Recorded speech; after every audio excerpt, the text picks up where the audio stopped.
Good evening everyone. नमस्कार, आप सभी का स्वागत है आज की क्लास में, जिसमें हम पढ़ने वाले हैं लाभ तथा हानि का भाग 4। पिछली कक्षाओं में हम लोग 3 भाग पढ़ चुके हैं, तो मैं ये मान के चलूँगा कि आप उन कक्षाओं को देख चुके हैं, क्योंकि उन क्लासेज को अगर आपने नहीं देखा है तो ये कक्षा आपकी समझ में नहीं आने वाली है। तो मैं आपसे अनुनय विनय करूंगा कि आप लोग एक बार पीछे की कक्षाएं अवश्य देखिए, उसके बाद ही इस क्लास को देखिए, नहीं तो समस्या आपके साथ ये होगी कि आपको ये क्लास समझ में नहीं आएगी। चलिए शुरू करते हैं। गुड इवनिंग सभी को मेरी तरफ से नमस्कार। गौरव जी, गोविंद ठाकुर जी, राम राम भैया, तान्या जी, गुड इवनिंग।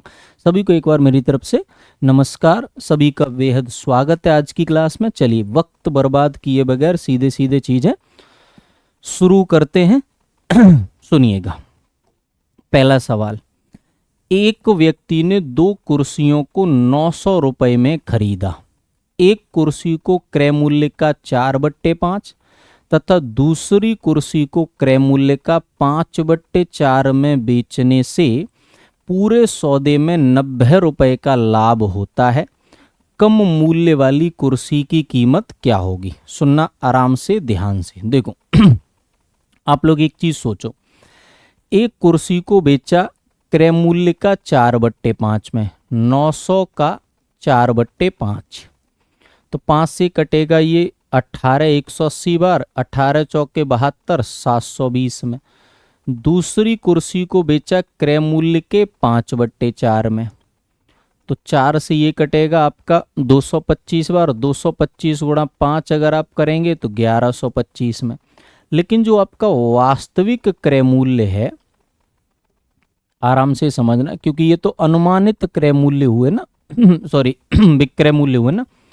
जो वास्तविक विक्रय मूल्य है ये तो अनुमानित है, क्योंकि 900 रुपया किसी एक कुर्सी का मूल्य थोड़ी है, ये तो दोनों कुर्सियों का मिलाकर मूल्य है, किसी एक कुर्सी का मूल्य तो है नहीं, तो ये तो अनुमानित है। वास्तविक कितना है कि 90 रुपए का लाभ हुआ, अर्थात 900 रुपए का सामान आपने 990 रुपए में बेचा। अब देखो एलिगेशन लगा दो, एक सामान 720 में बेचा, एक सामान 1125 में बेचा, और दोनों मिलाकर बेचे 990 में। हानि होती तो 90 रुपया कम हो जाते, लाभ है इसीलिए 90 रुपया बढ़ गए। सुनो, 720 से 990 तो ये बड़ा है, इसमें से ये घटा दो, ये घटाओगे तो कितना आएगा? 270। इससे ये कितना छोटा है? 135। तो अनुपात आपका कितना आएगा? अनुपात आएगा 1:2, यानी टोटल 3 यूनिट में बेचा। 3 यूनिट की वैल्यू है 900 रुपये, तो 1 यूनिट की वैल्यू हो गई 300 रुपये, तो 2 यूनिट की वैल्यू 600, क्योंकि 1 यूनिट की वैल्यू 300, तो सस्ती वाली कुर्सी बिची 300 रुपये में। दोबारा समझिए हमने क्या मान लिया कि अगर कुर्सी का मूल्य टोटल 900 है तो पहली कुर्सी बेची गई 900 का 4/5 यानी 720 रुपए में, दूसरी बेची गई 900 का 5/4 यानी 1125 में, लेकिन वास्तविक रूप से 90 रुपए का लाभ हुआ। अगर 900 वाली चीज 90 रुपए के लाभ से बेची है तो 990 में बेचेंगे। आराम से समझना। तो एक सामान 720 का, दूसरा सामान 1125 का, वास्तविक रूप से 990 में बेचा है। इससे ये बड़ा है, कितना बड़ा है? 720। इससे ये छोटा है, कितना छोटा है? 135। सॉल्यूशन क्या आया? 1:2। टोटल आ गया 3 यूनिट। 3 यूनिट की वैल्यू 900, तो 1 यूनिट की वैल्यू 300। कैसे निकालते हैं? 900 में 3 का भाग दे दो, 900 में 3 का भाग दे दो। 1 यूनिट की वैल्यू 300, तो 2 यूनिट की वैल्यू 600, 1 यूनिट की वैल्यू 300, तो हमारा जवाब आएगा सस्ती वाली कुर्सी का मूल्य 300 रुपये आएगा। क्लियर हुई मेरी बात? कोई कंफ्यूजन तो नहीं? बढ़िया। अगला सवाल देखो, फिर से समझना।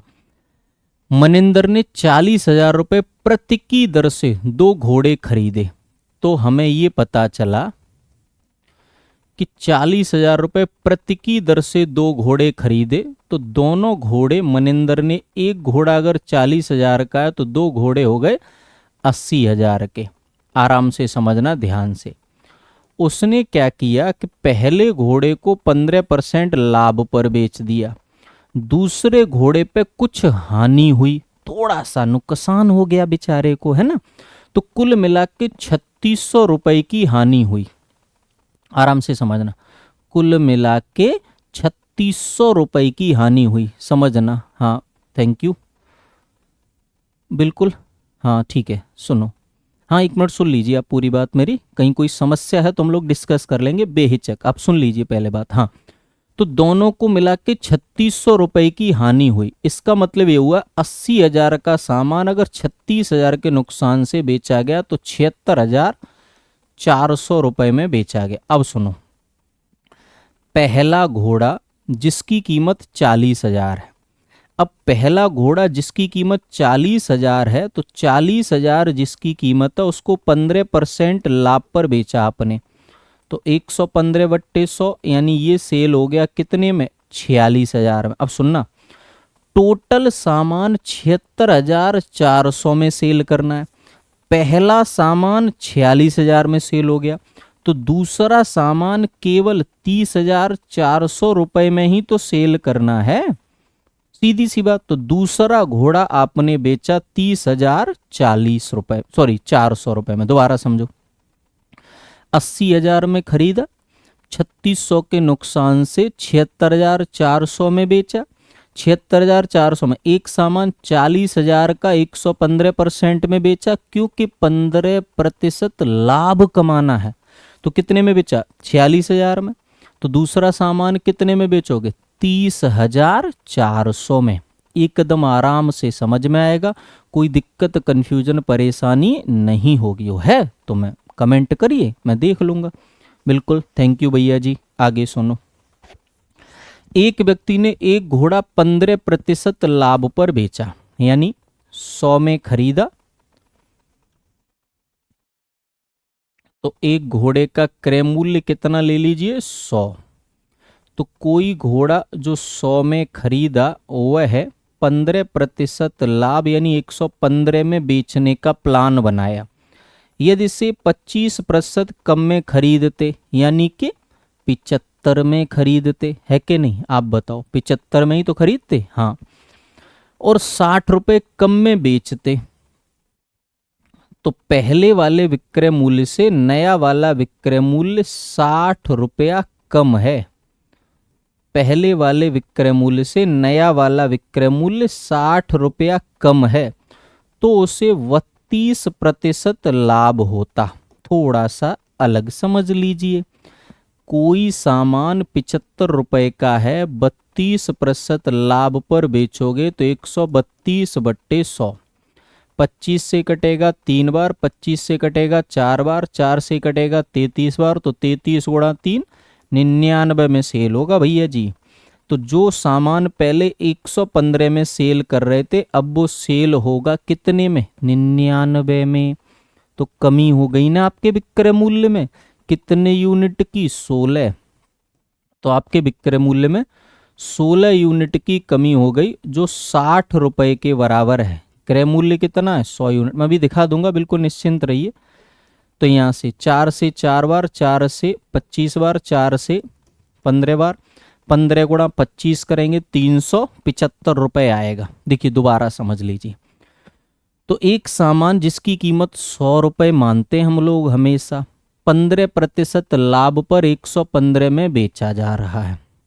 यदि से 25% कम में खरीदा जाता, 100 में 25 कम कर देना, 75 ही तो हुए, 75 में खरीदा जाता और तो उसे 32% लाभ पर बेचा जाता, यदि उसके विक्रय मूल्य में 60 रुपए की कमी आ जाती। तो विक्रय मूल्य 60 रुपया कम है, 75 का 32% फायदा निकाला आपने, ये रहा, तो कितना निकल के आ रहा है, 99।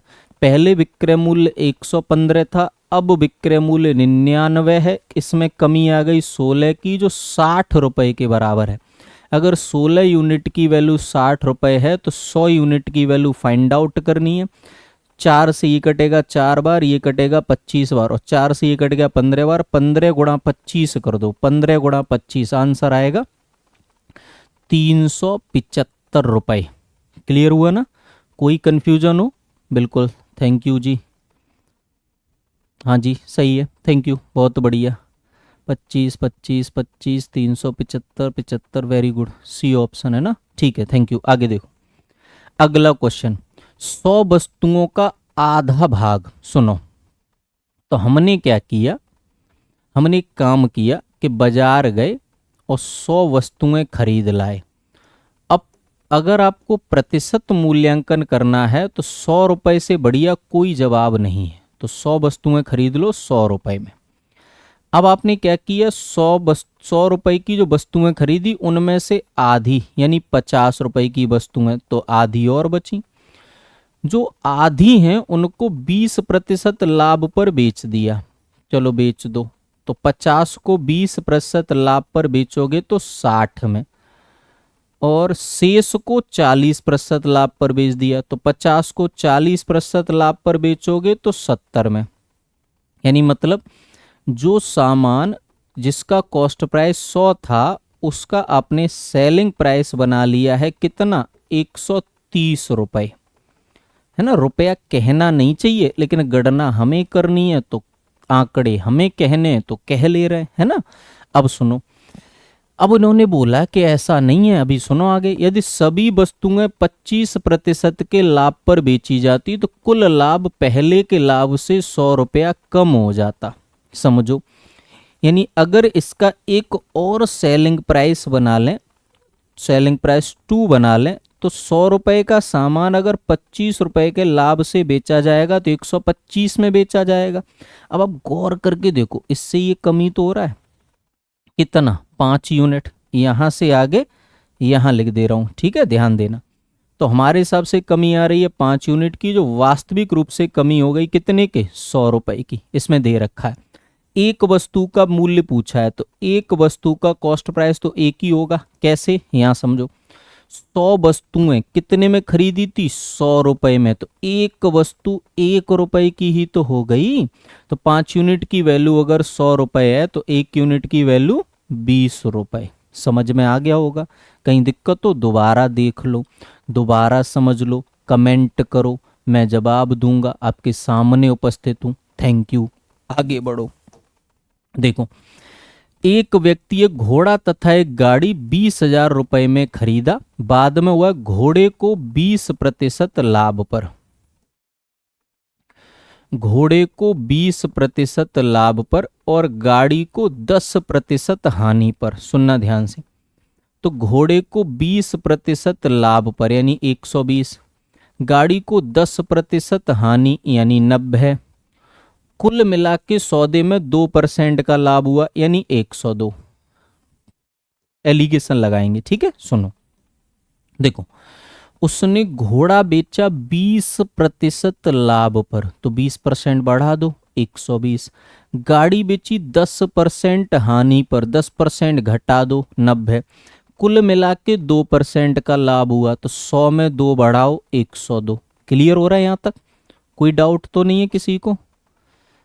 हाँ, वेरी गुड, थैंक यू। काफ़ी लोगों का जवाब आ भी जाता है। तो 102 से ये कितना कम है, 18। इससे ये कितना ज़्यादा है, 12। तो अनुपात बनेगा सरकार 2:3। टोटल कितना हो गया, 5 यूनिट। 5 यूनिट की वैल्यू कितनी हो गई, 20,000। तो 1 यूनिट की वैल्यू कितनी हो गई, 4,000। तो 2 यूनिट की वैल्यू कितनी हो गई, 8,000, है ना। तो आपको पूछी है घोड़ा की कीमत, तो वो कितनी हो गई, 8,000। सी ऑप्शन, बिल्कुल, थैंक यू।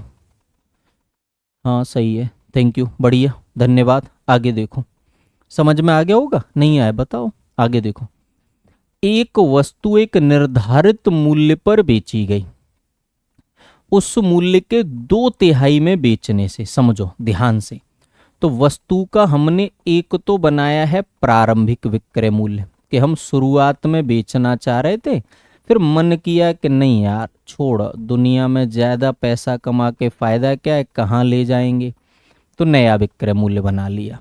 10% की हानि होती है, तो हानि होने का मतलब हो जाता है क्रय और विक्रय, और 2/3 पर बेचने वाली बात से बन गए दोनों विक्रय। सुनना आराम से, ठीक है। दिक्कत हो बताओ। देखो आगे, तो कोई सामान 3 रुपए का था, आप फिर 2 रुपए में बेचने लगे, और जब आप 3 वाला सामान 2 रुपए में बेचने लगे तो 10% की हानि हो गई, अर्थात 100 वाली चीज 90 में बेची गई। और अगर 100 वाली चीज 90 में बेची गई है भैया जी, तो फिर दिक्कत ये है, आराम से आप समझदार है, कि 100 वाली चीज अगर 90 में बेची गई है तो दिक्कत हमारे सामने ये है। अच्छा दिक्कत क्या है, कुछ नहीं, दिक्कत तो कुछ नहीं है, हाँ सीधा सीधा सॉल्यूशन है, चलो सॉल्यूशन कर ले रहा है। सुनो, तो 2 के बाद 2 लिख लो और 9 से पहले 9 लिख लो, ठीक है, कोई दिक्कत नहीं है। तो 27, ये 18 और ये 20। अब समझो, इसका मतलब ये हुआ कि कोई सामान आप पहले 27 में बेचना चाह रहे थे, फिर आपका मन किया नहीं छोड़ो, है ना, साथ तो जाता नहीं, पैसा यहीं रह जाता, छोड़ो 18 में बेच दे रहे। 18 में बेच रहे हो तो तुम्हें हो रहा है लॉस, 18 में बेचने पर क्या हो रहा है, लॉस। अब एग्जामिनर कहता है कि आरंभिक मूल्य पर बेचें तो कितना लाभ होगा, तो सरकार आरंभिक मूल्य पर अगर बेचा जाए तो कितना लाभ होगा, तो इस बात को आप यहां से समझिएगा कि आरंभिक मूल्य पर बेचने पर हमें लाभ तो होगा, और कितना होगा कहाँ गया, चलता काहे नहीं, अच्छा इससे जाएगा इधर, ठीक, सुनिएगा। तो आरंभिक मूल्य पर बेचें तो कितना लाभ होगा, तो यहां सीधा सीधा सोचो, 20 का सामान है, 27 में बेचने की बात चल रही है, 20 का सामान है, 27 में बेचने की बात चल रही है, तो अगर 20 का सामान 27 में बेचोगे तो लाभ होगा सरकार 7 का खरीदा 20 में, 20 का सामान 27 में बेचोगे तो आपको लाभ होगा कितने का, 35% का, ठीक है ना। कहीं भी दिक्कत हो बेहिचक दोबारा पूछो, समझो, समस्या हो डिस्कस करो, बस घबराओ नहीं, सवालों को देख के घबराओ नहीं, दोबारा देख लेना, पहले तो मैं आपके सामने उपस्थित हूं, दोबारा देख लेना, है ना, बिल्कुल। थैंक यू जी, धन्यवाद भैया जी, बहुत बहुत शुक्रिया आपका। आगे बढ़ते हैं, अगला क्वेश्चन। विजय ने प्रतिकार 1 लाख रुपए की दर से, ध्यान से देखना, कैलकुलेटिव सवाल है, बड़ा सा है ना, 1 लाख की दर से 20 कारें खरीदी तथा प्रति स्कूटर 30,000 की दर से 40 स्कूटर खरीदी। उसने स्कूटर की कीमत का 5% और कार की कीमत का 1% हर कार और हर स्कूटर पर एक्सेसरीज फिट कराने में खर्च किया। उसने फिर स्कूटर को उनके लागत मूल्य के 20% लाभ पर बेच दिया। अगर वह सभी कारों और स्कूटरों पर किए गए खर्चे का 10% लाभ कमाना चाहता है तो प्रत्येक कार का विक्रय मूल्य कितना रखना चाहिए। एग्जामिनर का पूरा प्लान है कि पेपर छोड़ के भाग जाओ आप देखो, लेकिन अब ध्यान देना, पेपर छोड़ के नहीं भागना, मैदान थोड़ी छोड़ना है हमें, समझो। तो ऐसे समझो मेरी बात, रंग बदल ले, चलो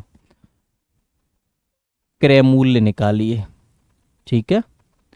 देखो अवध में राम आए ना, तो ये सवाल करके जाना है हमें।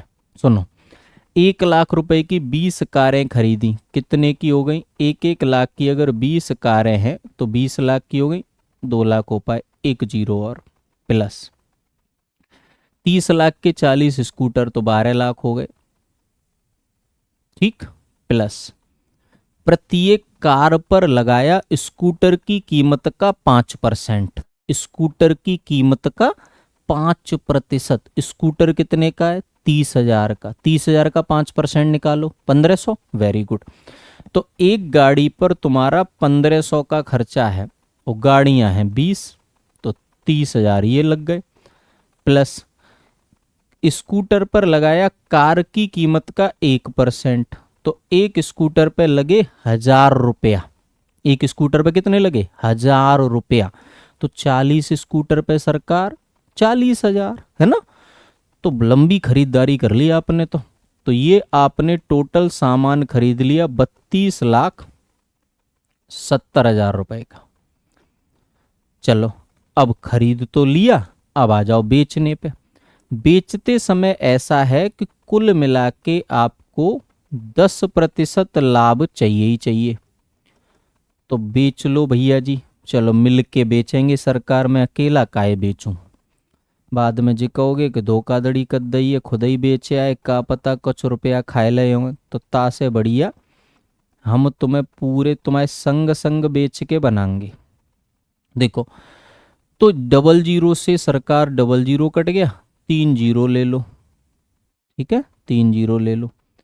11 गुणा 7 77, 7 हो गए, 11 दूनी 22 और 7 22 और 7 मिला दो 29, 33 और 2 35, तो 3 लाख ना ज़्यादा हो गए, 35,97,000 रुपया। अब समझो कोई सामान 35,97,000 में सेल होना है, टोटल सामान सेल होना है 35,97,000 रुपए में, टोटल सामान 35,97,000 में। अब दिक्कत क्या है उस पर न गौर करो। दिक्कत ये है, देखो दिक्कत ये है कि इसमें आप लोगों ने दो सामान है।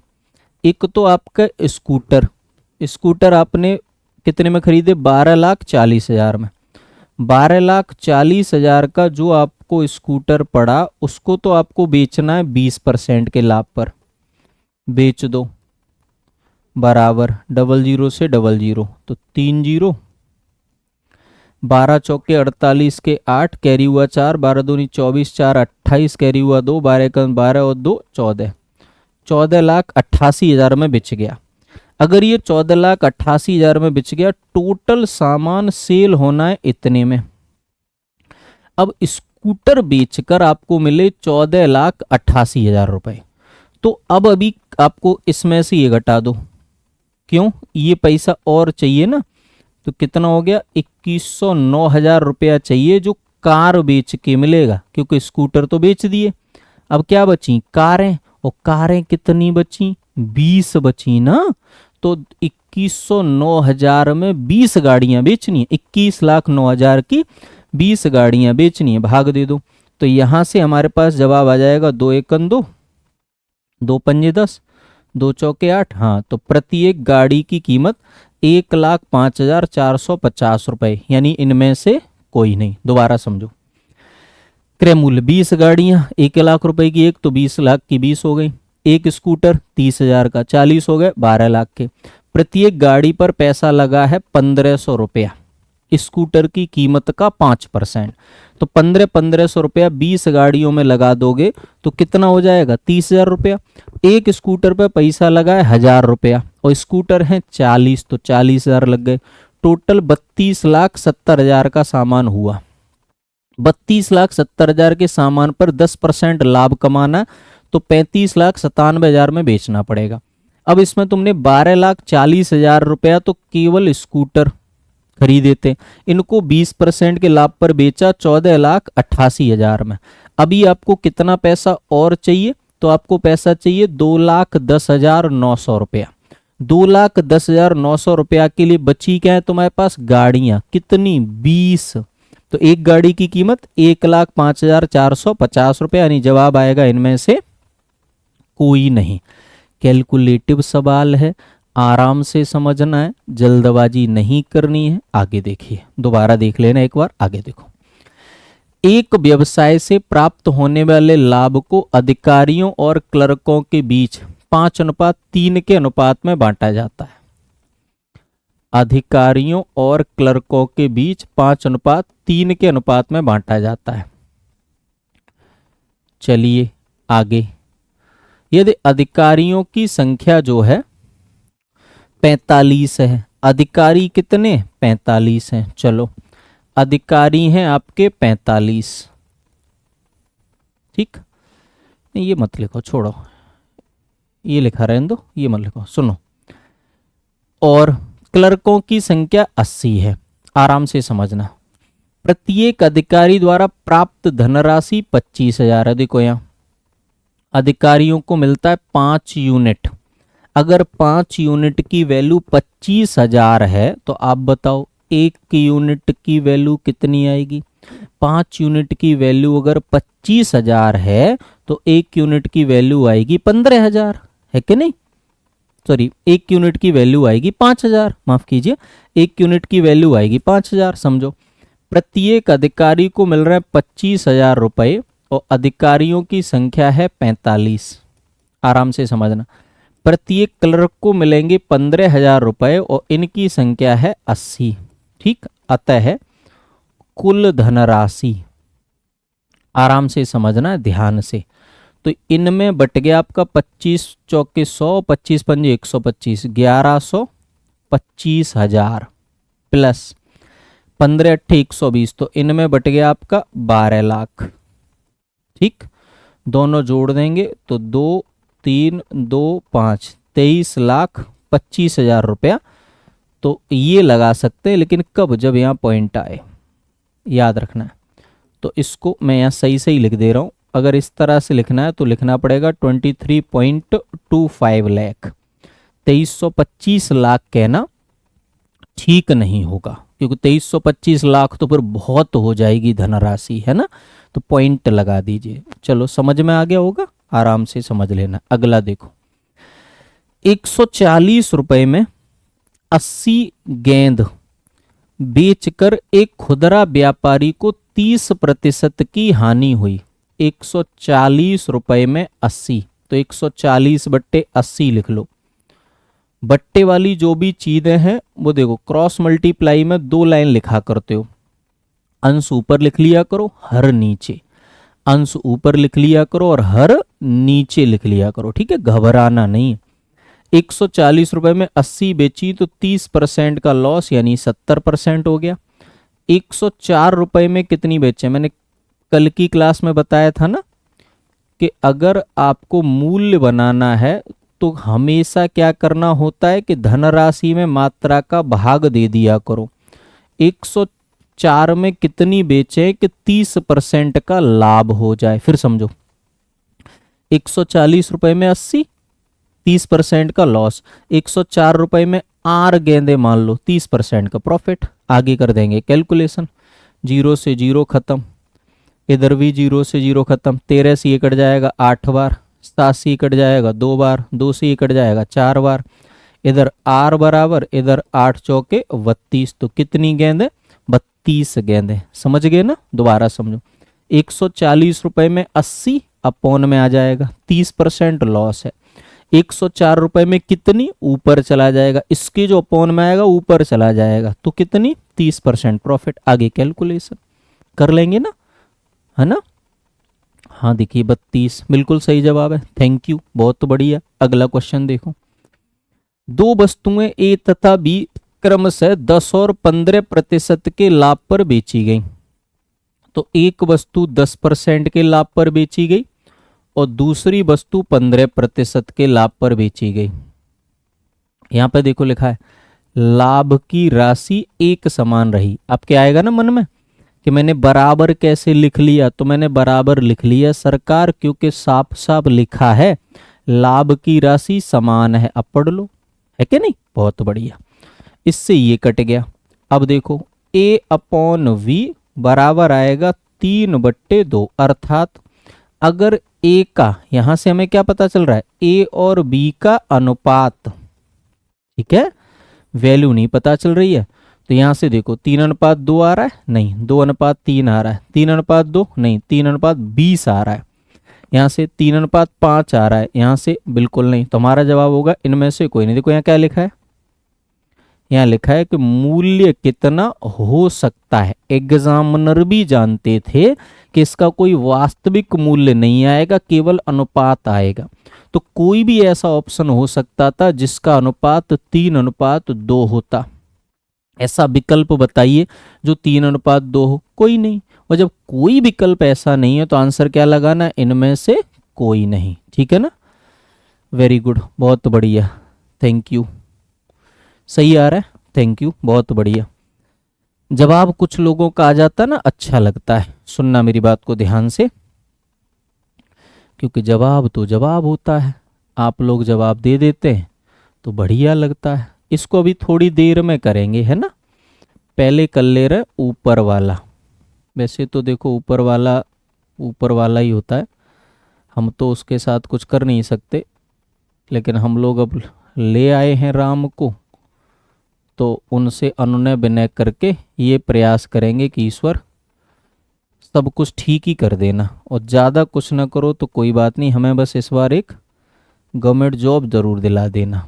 अपना सहयोग रखना, बाकी जी की मेहनत तो हम अपनी करेंगे ही। भगवान हमें हिम्मत देना कि हम बिना रुके बिना थके मेहनत कर सके, इतना ही मांगो ईश्वर से। सुनो, याद रखना एक चीज, अगर कभी समतुल्य वट्टा निकालना हो, अगर कभी समतुल्य वट्टा निकालना हो तो हमेशा हम गणित में पढ़ा करते एक फॉर्मूला। क्या फॉर्मूला है? इसे हम लोग कहते हैं सक्सेसिव परसेंटेज के x plus Y minus X Y upon 100 करके निकाल सकते हो। कैसे? जैसे यहाँ 20 और 15, तो आप x की वैल्यू 20 ले लो, y की वैल्यू 15 ले लो, माइनस x की वैल्यू 20, y की वैल्यू 15, 20 गुणा 15 बट्टे 100 प्रतिशत कैलकुलेट करोगे तो आपको समझदारी है 32% आएगा। चेक कर लीजिए, 20 से कटेगा 5 बार और 5 से कट जाएगा 3 बार, तो 35 में से 3 घटाएंगे तो 32 आ जाएगा। या क्या है सुनना, आप एक काम और कर सकते हो कि एक दुकानदार ने अपनी दुकान पर किसी वस्तु का एमआरपी बना रखा है 100 रुपए। ऐसे भी सोच सकते हैं, ध्यान से सुनना बस। आप कहीं दिक्कत हो कमेंट करो, काहे की दिक्कत, जब तक मैं हूं कोई दिक्कत नहीं, और जब और मैं कब तक हूं, तुम्हारी नौकरी लगने तक तो हूं ही, अगले 100 साल में ऐसा ही रहूंगा, टेंशन मत लो तुम, मैं अमृत पीता हूं आजकल, ठीक है। सुनना, तो एमआरपी 100 रुपए, विक्रय मूल्य क्या होगा?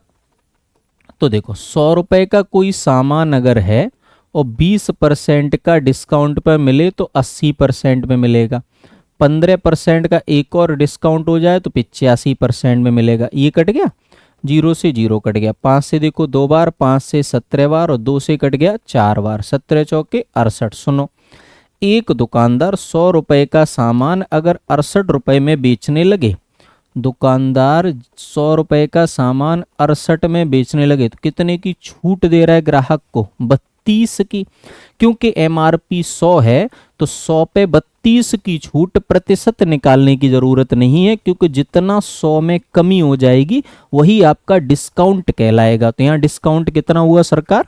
32%। चलिए एक और देख लेते हैं, ध्यान से सुनना गौर से, ठीक है। देखो अब इसमें क्या है, सुनो, इसमें लिखा है 10%, 20% और 25%। जी ये कैसे करेंगे? सुनो, पहले इन दोनों का सक्सेसिव परसेंटेज लगाओ, सुनना आराम से। तो इनमें लगाओगे तो ये बन जाएगा 10 प्लस 20 माइनस 10 गुणा 20 बट्टे 100। एक ये बन गया, कॉमा है ही आपके पास 25%। आराम से सुनना, 10 और 20 30 में से अगर 2 घटाओगे तो भैया जी 28 ही तो बनेगा।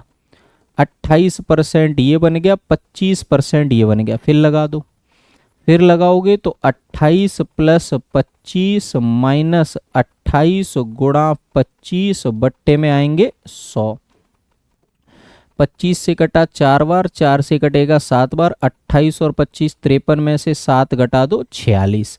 तो क्या कर सकते हैं, कोई दिक्कत नहीं है, दो दो पदों को लेके सक्सेसिव डिस्काउंट बनाओ, वहां से जो वैल्यू निकल के आएगी उसको अगले वाले के लिए लगा दो, तो फिर ये x बन जाएगा, ये y बन जाएगा। दूसरा तरीका अभी सीखा, फिर सीखेंगे कि एक दुकानदार जिसने अपनी दुकान पर एमआरपी बना रखा है कितना, 100 रुपया, और जब तुम सामान खरीदने गए तो उसने बताया देखो भैया 100 रुपया है, लेकिन क्योंकि तुम अपने रोज के ग्राहक हो तो ऐसा करो 10% कम कर दो।